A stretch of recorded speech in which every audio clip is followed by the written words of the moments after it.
Pag sinabi mong shocker o shocking, anong ibig sabihin nito? Ito yung gulat na gulat ka, hindi ba?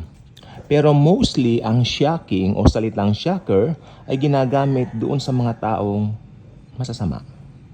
Nasya-shock sila kasi bumabalik na sa kanila yung kanilang ginawang hindi maganda. Pero mas magandang gamitin sa mga taong mababait at mabubuti yung nagulat. Nagulat siya. Siguro pwede rin na shock pero mas more on may pagka-sinister kasi yung salitang shocking o shocker. Diba? Parang you were shocked. Oh! Diba? May palabas nga pala nung araw eh. Wala pa tayo sa mundo nun pero may palabas pala sa TV na Regal Shocker, di ba? Tapos may mga comics din na Shocker, mga ganun. So it was being connected sa kasamaan o kademonyuhan. Pero pag nagulat, ibig sabihin, magandang paraan naman yon. Ngayon, shocking, shocker. Ang masyasyak dito ay yung umulos sa kanyang tagiliran. Hindi ko alam kung paano ito mangyayari. Pero ang sabi ng Biblia, makikita rin siya maski nung umunos tuloy. Baka umulan na. Umulos sa kanyang tagiliran. Hindi ko alam kung paano po mangyayari yan. Pero mostly, siguro pag nakita niya na naghahari na si Jesus, masyasyak siya na, Diyos pala yung inulos ko. Diyos pala siya. Ngayon ko lang nalaman, siya pala ay Diyos, di ba? Yan ang mangyayari. Mangyayari po yan sa end times. Ito po ay senaryo ng mga end times. At ngayon, itong panahon po natin ngayon, marami rin po mga bagay ang nakikita natin sa paligid natin na walang katuturan ng mga pinaggagawa ngayon ng mga tao. Mga seemingly pinahahalagahan ng mundo. Alam niyo po ba walang kakwenta-kwenta ang pagdating ng araw? Bigyan ko yung senaryo. One day, the Lord Jesus was walking in the temple with His disciples. Siyempre, yung mga disciples po niya, manghang-mangha doon sa templo. Ito po yung templo na pinagawa ni King Herod. Maganda po yung templo ni King Herod. Dahil si King Herod po, isa po yung hindi naman po yan Hudyo kung tutuusin. Hentil po siya. Oo, hindi po siya Hudyo kung ayun ang pagkakaalam ko. Pero siya po ay na-appoint doon. At siya po ay meron pong tinatawag na skills talaga sa pagpapagawa ng temple.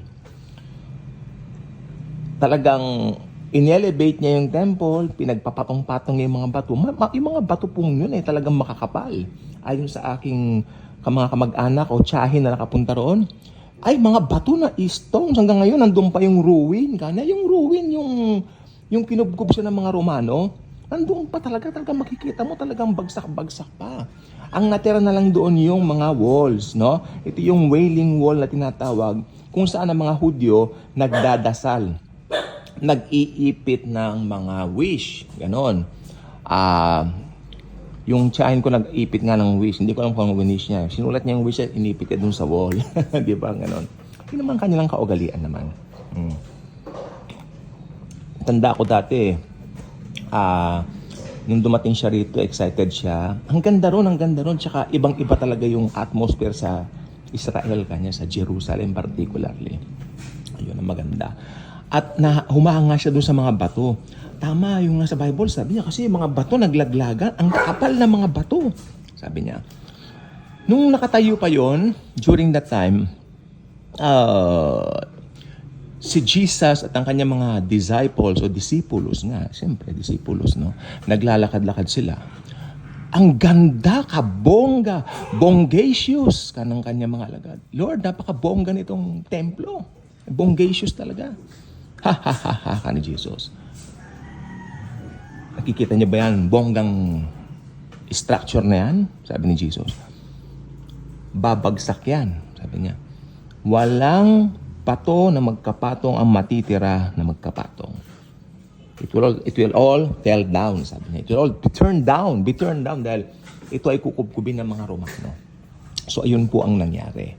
Di po ba? So, yan po ang makikita po natin na talagang parang imposible sa mga Hudyo na mangyari nung araw. Kasi napakaganda, paano kukubkubin yan, no? Paano mangyayari? Until one day, AD 70, no? Ito na yung katuparan na sinabi ni Jesus. Nasyak yung mga tao doon. Ito yung sinasabi kong shocker. Biglang shocker. Biglaan. So, nasyak sila dahil hindi sila handa.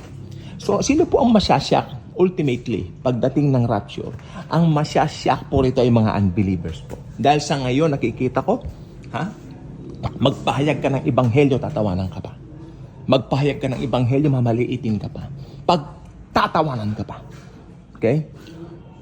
Ganun po ako, nadadala lang po kasi ginagawa po sa akin yan. Ginagawa sa amin. Pero cool lang ako, cool. Kaya nagkakape ako ngayon eh. Diba? Kaya, ayun po mangyayari. Pero pag dumating na yung araw ng rapture, na-rapture na tayo mga born-again Christians, masyasyak yung mga nagtatawa sa atin. Let them laugh. Let them make fun of us right now. Sige lang. Dahil pagdating ng araw na yon, di ba, malileft behind po sila. Kaya, ako kahit na ginaganon po kami, pinag-pray ko pa rin na, Lord, sana buksan mo mga isipan na didilima ng mga taong ito. Okay? Masyado silang focus sa mundong ito. Ang mundong ito at ang lahat ng nandito ay lilipas. Ngunit ang aking mga salita ay hindi man lang magkakabula. Yan ang sabi ng Panginoong Hesus. At mananangan tayo sa kanyang mga pangako. Dahil ang mga pangako ng Diyos ay tiyak at totoo. Okay? Yan po ang mangyayari. Kaya ako nandito na po ako sa point ng buhay kong ginawa. Ayaw ko nang bigyan ng puwang ang takot.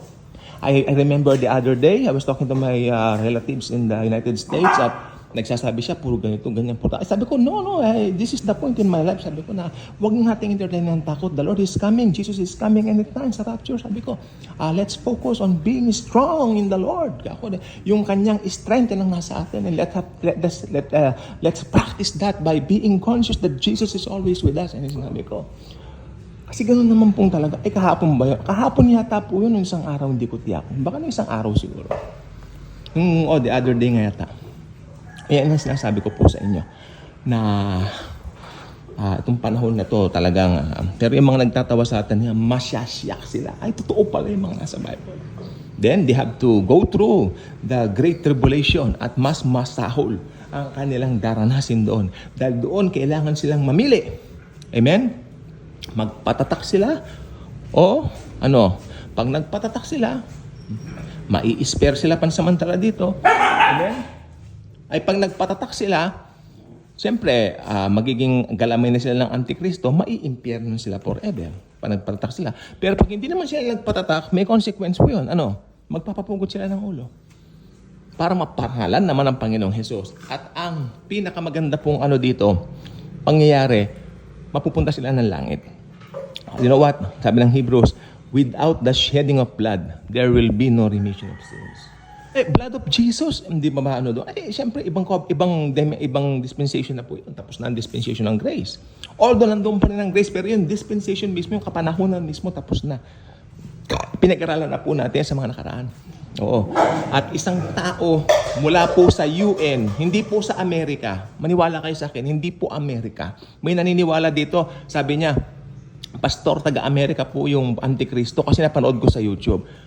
Kung napanood mo sa YouTube, sa Bible ka tumingin, Brad. Huwag sa YouTube. No? Sa Bible ka tumingin. Nasa Daniel chapter 9. Sa Europe siya. Maniwala ka sa akin. Okay? Maniwala ka sa akin. Pagmamahal at pag-ibig ko sa iyo, ang dahil ang sinasabi kong totoo. Okay? Dahil nasa Bible yan. Daniel chapter 9. Sa Europa, member siya ng UN. Okay? Lalabas po siya. Pero hindi na po natin siya aabutan dahil by the time na rapture na po tayo. Okay? So, ang mga masyasyak po talaga mga unbelievers. Okay? So, yes, may grace pa rin po sa Great Tribulation. Pero, ang pinaka-grace po doon ay magpapugot ka ng ulo para makapunta ka ng kalangitan at kalwalhatian ni Lord Jesus. Yun lang po. Bye-bye.